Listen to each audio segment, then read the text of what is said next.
Good morning, Brew Daily Show. I am Neal Freyman. And I'm Toby Howell. On today's pod, American credit card debt hit a milestone that has got to be freaking out Dave Ramsey. And WeWork's roller coaster ride over the past few years just took a major turn. Then ESPN is finally jumping into the sports gambling world in a drama-filled deal that leaves Barstool Sports out to dry. Plus, a game designer is opening a new Holocaust museum in a surprising place, the Battle Royale game Fortnite. It's Wednesday, August 9th. Let's ride.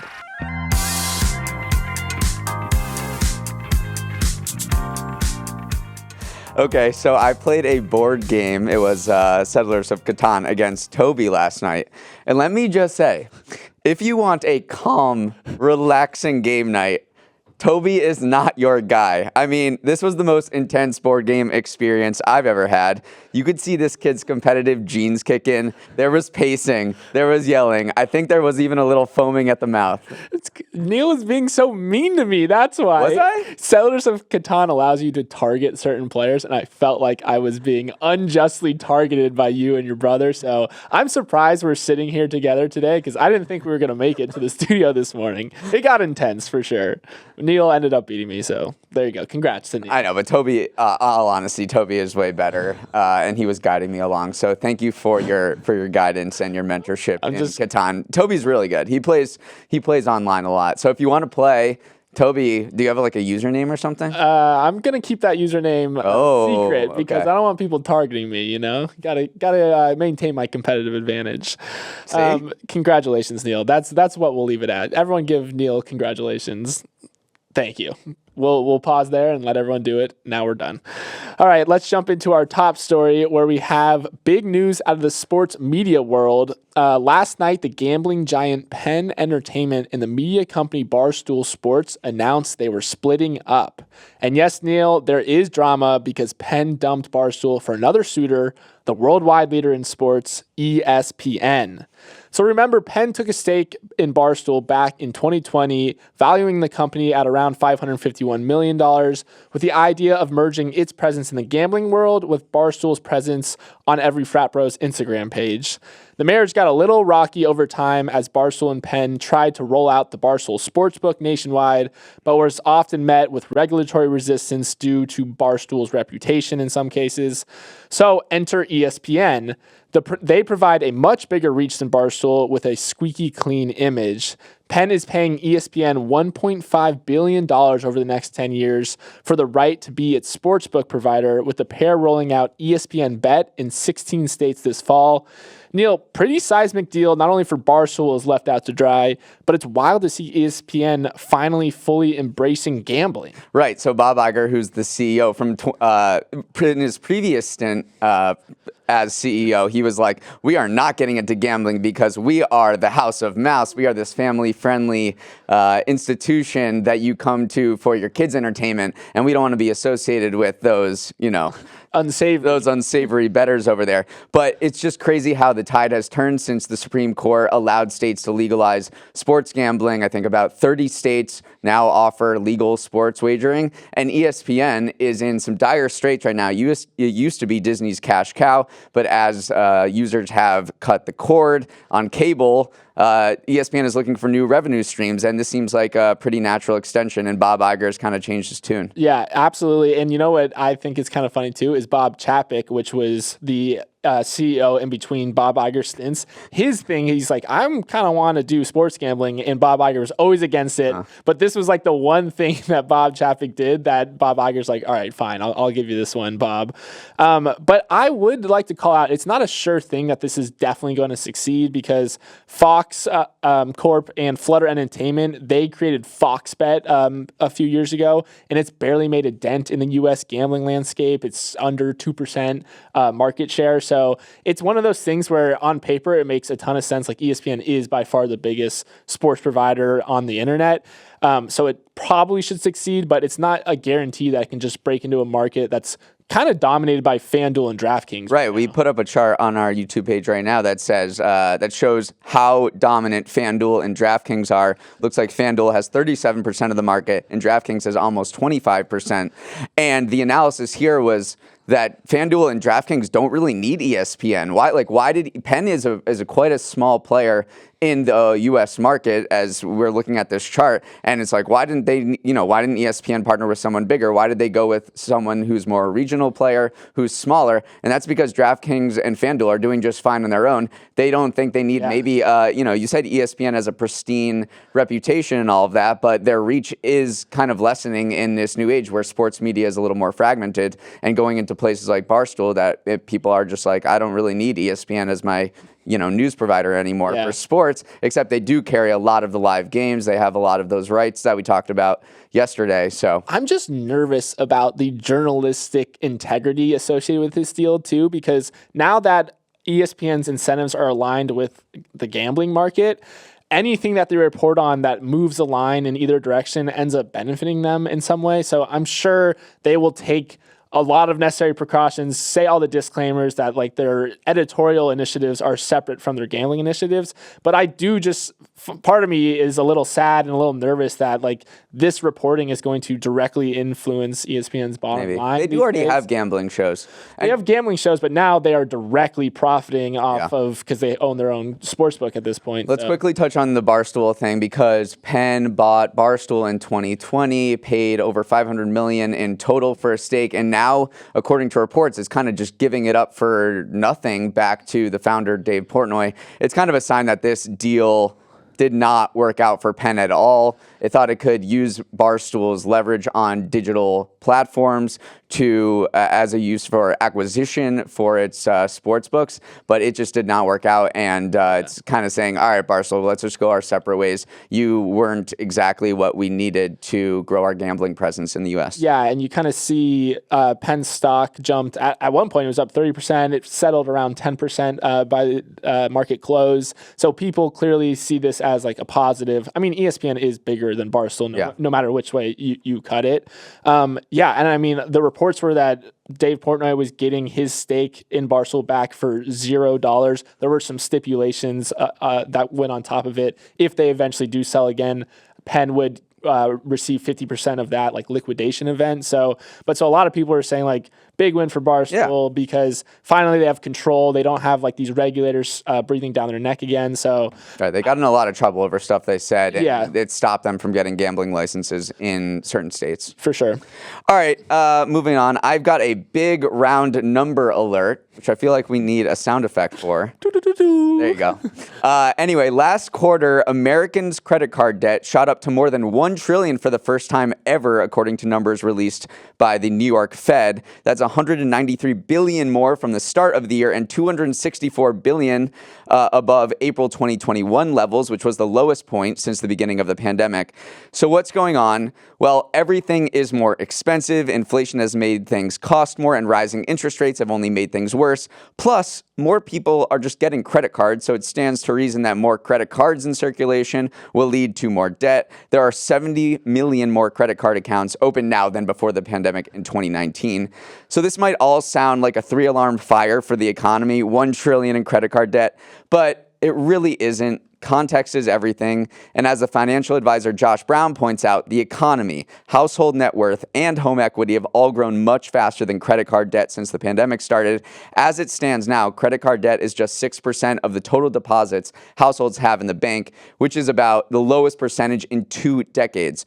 So certainly a milestone you don't really want to hit, but I don't think this is bad as that $1 trillion headline suggests. It does make me nervous though, because like that is just so much debt. But yeah, it's a weird thing where like this debt is a sign of a relatively like healthy economic environment, because as long as consumers have enough money in the bank to kind of service that debt, pay off that debt, then it's not a bad thing. The one thing that is on the rise is delinquency rates, which are up to 3.18% from 3%, which honestly is kind of in line with historical norms. Right. But delinquency rates fell a lot during the pandemic because we got stimulus checks, which put a lot of money in the bank for people. Plus, no one was buying anything either. Like a lot of economic activity ground to a halt.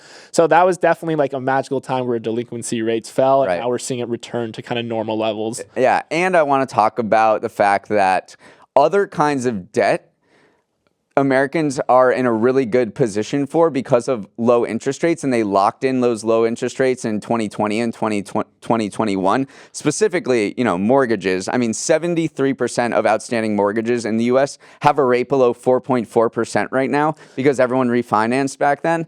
And that is lower than most savings accounts that you can get. So other kinds of debt besides credit card debt, there are these fixed rates that people locked themselves into a couple of years ago, and they're sitting really pretty over the next few years. We should have bought a house, Neal. What the heck were we doing? Well, we had 3 months in 2020, right? Like March, April, May, and June in 2020. You could have bought a house for really cheap then at a rock bottom interest rate and feel really good about it. I know. We didn't have the cash flow at the time, but if we have a time machine, let's go back and grab ourselves a house. So definitely the Fed was like, so far consumers have withstood the economic difficulties and they're super resilient. There are some warnings, as you mentioned. I mean, there was a report yesterday from Bank of America that more Americans are tapping their 401ks for emergency savings, and you have these student loans coming due finally after more than 3 years in October. We've been saying that. So that is coming, and so there does seem to be increased stress on households, but maybe not the super alarming 3-alarm threat, fire. the 3-alarm fire that the 1 trillion suggests. For sure. All right, Neal, let's move on to our next story where Wegovy, the ultra-hyped anti-obesity drug, is demonstrating it has range that would make Joaquin Phoenix proud. Yesterday, results from a late-stage clinical trial showed that it cut the risk of major cardiovascular episodes like a stroke or heart attacks by a whopping 20%. Wegovy was originally only supposed to treat weight loss, and it is very good at that, helping people lose 15% of their body weight over the course of 68 weeks. And now we get news that it also helps treat the number one cause of death in this country, which is heart disease too. Truly the Bo Jackson of drugs. Now, the study is not peer-reviewed yet, and Wegovy is not ready for mass distribution as of now. But Neal, what can't this drug do? This was a blockbuster result. If you just looked at what the analysts had to say, one was like, if they played baseball in Denmark, Wegovy just hit a home run, which I don't know why you go with a baseball metaphor if you know that they don't play baseball in Denmark. I went with the baseball metaphor too, though, with Bo Jackson. So it clearly lends itself to some sort of baseball metaphor. And then Barron's was like, without a doubt, this makes Wegovy and Eli Lilly's similar drug, Mounjaro, without a doubt, this seals their fate as the best-selling drugs of all time, because expectations were on the high end of the range that this would reduce risks of these major cardiovascular events by 15% the most. And this came in at 20%. And so this sent their stocks absolutely flying, and they were already crushing the market. But Novo Nordisk, who makes Wegovy, and Eli Lilly just absolutely rampaged over the market yesterday. Yeah, Novo Nordisk jumped 17%. That equated to a gain of $60 billion in market cap. And this is a race to watch. It's closing in on LVMH as Europe's most valuable company, which at the start of the year, like a lot of people probably have never heard of Novo Nordisk. And now it's breathing down LVMH's neck. Quite the rise. And yeah, you're totally right. It's a rising tide kind of floated all boats because a lot of these drug companies have similar drugs to each other. So Eli Lilly jumped 15%. So did Weight Watchers, actually. That jumped 13% because a lot of people thought these drugs would be bad for Weight Watchers, but they're incorporating it into their weight watching program. So again, like these stocks were just up and to the right yesterday. And one thing we really should mention why this is a really important result is because it will put pressure on insurers to cover this. Because previously these drugs, an anti-obesity drug is considered a lifestyle drug. It's not a need to have thing. But now that it reduces heart risks, or it's been shown to reduce heart risk, then this is an overall health issue, and insurers will start covering this, maybe not tomorrow, but in the next few years. Medicare will cover this, and these things are super expensive, $1,300 a month for weekly injections. So that is one of the major consequences of these findings, is that we're going to start getting insurance for this. Yeah. It is crazy. We get news every single week that these drugs do something better or some additional effect. And yes, we do have to say, like, this study wasn't peer reviewed yet, but it included 18,000 adults, and Novo Nordisk says they're going to present more in-depth findings at a conference later this month. So honestly, 20% reduction in cardiovascular events is going to be good news no matter which. The story going forward here will be production. Yeah, if they can they build enough factories to meet the demand here, or else you're going to see supply shortages for years. For sure. All right, Neal, before we jump into our next story, we're going to take a quick break. All right, I want to take us to the offshore wind industry, which is currently facing 40-mile-per-hour gusts as projects get delayed and canceled on both sides of the Atlantic. In recent weeks, at least 10 offshore projects amounting to $33 billion have been pushed back or stalled in the U.S. and Europe, which are counting on wind power to meet their aggressive climate goals. Execs say the industry is facing its first ever crisis. So why aren't these things getting built? First of all, cost. Like we talked about with the Georgia nuclear reactor last week, these power projects are hugely expensive, costing tens of billions of dollars, and many wind companies are just finding it just won't be profitable to continue spending money on building offshore wind farms, especially as costs for materials like steel and labor and labels have soared. And then, this is what I really want to talk about. There is fierce opposition by local governments in the U.S. who are making the permitting process a living hell.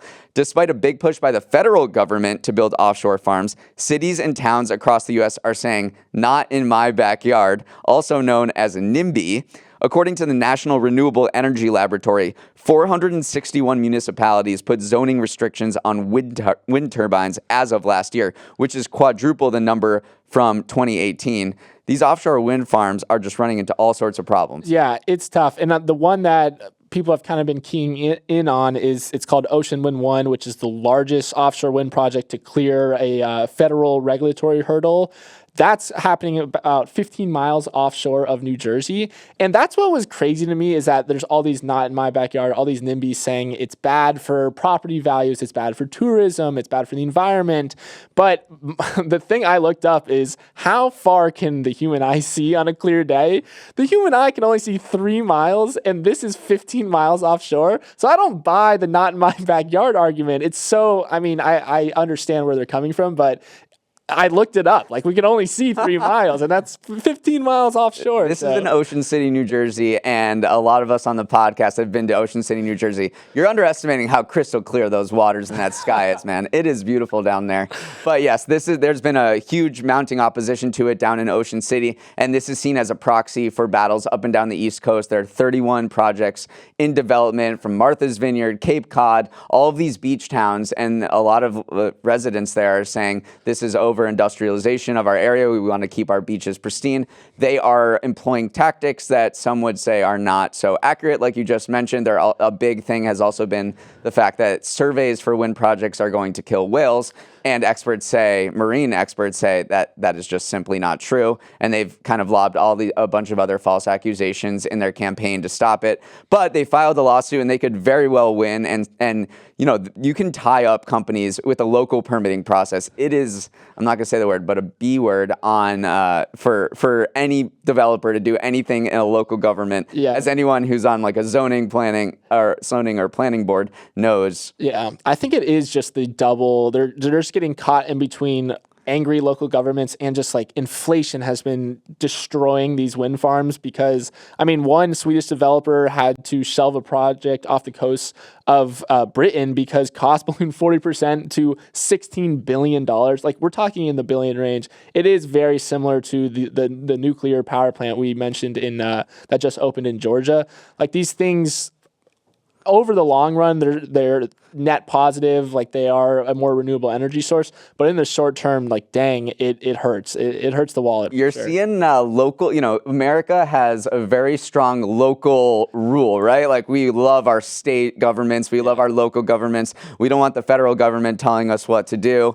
And you're seeing that play out with wind farms here, because the federal government, Biden has offered $1 trillion in subsidies and tax incentives for renewable energy. through the Inflation Reduction Act. So there's this big push from the federal government, and then you have local government meeting it with a ton of opposition. It's getting tied up, and a lot of stuff isn't happening. Yeah. And you saw this when a lot of cell towers went up in the 90s. When mobile phones runned out, and the federal government through telecommunications companies was like, we need to get these cell towers up so you have service. And then local governments were like, absolutely not. We don't want big cell towers ruining our property values or looking like, weird in our local communities. Deja vu all over again. And what happened there was the federal government Congress passed an act that kind of stripped a lot of power away from local governments to stop these projects from happening. And maybe it'll do something here that would be very contentious. So we will see.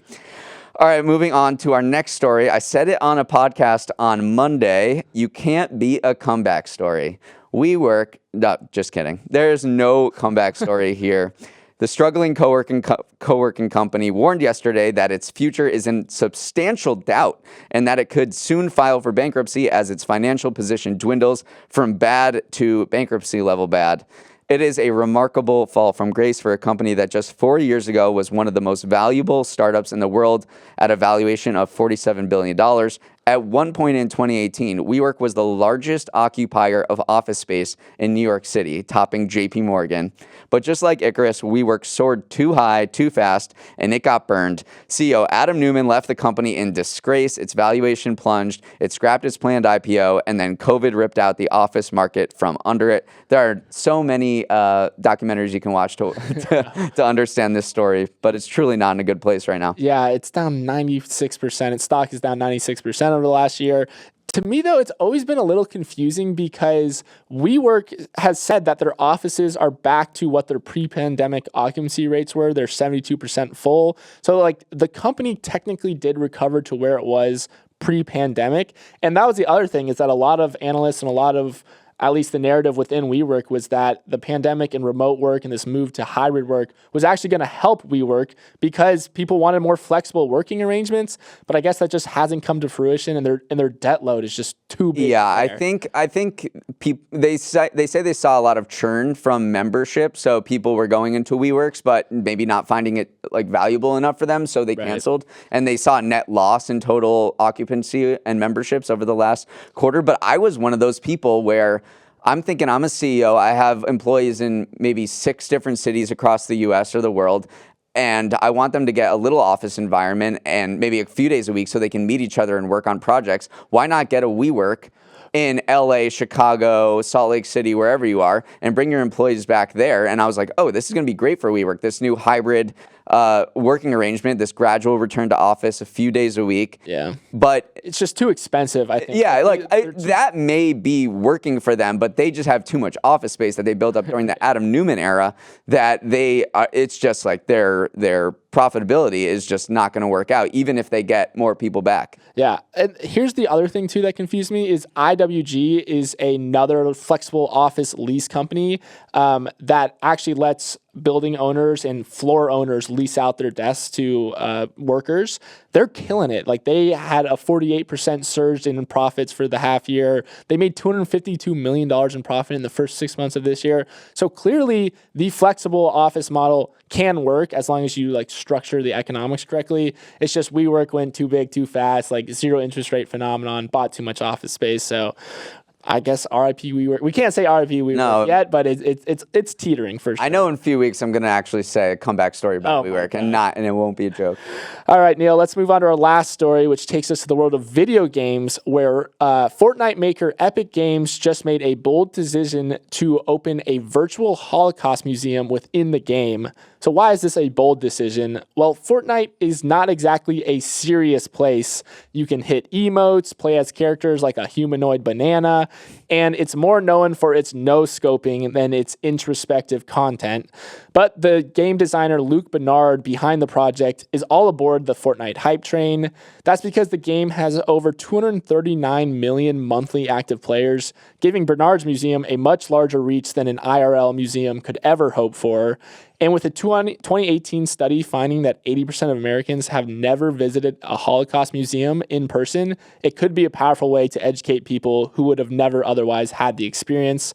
What do we think about this move from Epic Games? Yeah, I mean, when you first hear the news, you get like this ick. You're like, whoa. This is going to be weird. But the more you read about it, the more you read about the intention behind the project and the thought that went into it, you're like, damn, this is actually awesome, because not like 80% of people aren't going to a Holocaust museum, of course, because they're only in certain cities. You have to pay to go in, and the fact that you can go in on Fortnite where people already are. I don't know whether if you're in Fortnite, you're like, well, I'm done battling. I want to go look at a Holocaust museum. Fortnite has expanded to have these creative modes where you're not actually fighting, and Fortnite Epic learned its lesson too, because they hosted a 2021 in-game event that was celebrating Martin Luther King. And during the event, everyone was dancing like they were being just what you do in Fortnite, which is it's an unserious place to be. Yeah. And so this time around, they're not allowing you to bring weapons in. You can't break anything. You can't dance in the museum. So they are trying to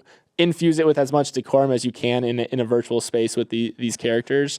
But yeah, I'm on board with like creating this is super interesting. I think virtual museums in general kind of suck. Like, remember during the pandemic, the MoMA and all these art museums had like, come visit our virtual gallery, and I went online for like 5 seconds. I was like, nah, this is super boring. But Fortnite is definitely more immersive, and the thought that went into this is really interesting, because Luke Bernard, the designer, is trying to tell stories that really haven't been told before, and that might be appealed to a younger audience, like what happened to Sephardic North African Jews, which, I would say if you go into a regular Holocaust museum in real life, you wouldn't see a lot about that, and maybe the Black Panther tank battalion that liberated a concentration camp. So I think this is pretty cool. Yeah, I'm bullish on virtual spaces, because you got to meet the kids where they are these days, and the youths are increasingly playing Fortnite, playing Roblox, playing Minecraft. So overall, I think I am bullish on this trend of creating like these virtual spaces for people to enjoy things they wouldn't otherwise enjoy. Need some guardrails, but it looks like they're doing that. Mm-hmm. All right, that is our show. I forgot I was the guy that wraps up the show. Hope everyone has a great Wednesday. If you want to write in and let us know whether you'd want a wind project in your backyard, our email is morningbrew@morningbrew.com. Emily Milliron is our editor and producer. Samantha Velez and Raymond Liu are associate producers. Ray flew in from California yesterday, and we actually met him in the flesh for the first time this morning. Can confirm he is a real person. Real person. Real person. Uchenna Waogu is our technical director. Billy Menino is on audio. Hair and Makeup is staging a boycott because no one acknowledged my haircut. Devin Emery is our chief content officer, and our show is a production of Morning Brew. Great show today, Neal. Let's run it back tomorrow.